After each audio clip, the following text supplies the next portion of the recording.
Hey guys, welcome back to TechMan. Today, let me show you how to fix Facebook Marketplace unable to confirm your age. Having trouble with Facebook Marketplace saying unable to confirm your age? Here's how to fix it fast. This error usually means Facebook can't verify that you're 18-year-old or older, or there's an issue with your account.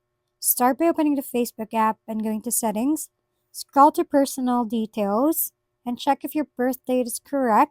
If not, update it. But note that Facebook limits how often you can change it.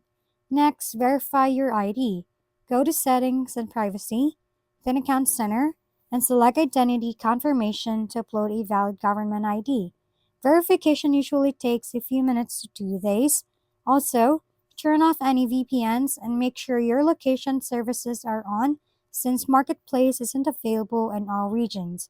If you're still blocked even after verification, head to the Facebook Help Center, search for Marketplace Appeal, and submit a request with your ID attached. Follow these quick steps to get your Facebook Marketplace Appeal and submit a request with your ID attached. Follow this quick step to get your Facebook Marketplace access back in no time. If we've been helpful, kindly give us a thumbs up and don't forget to hit the subscribe and bell button for more contents. For any questions and suggestions, comment down below.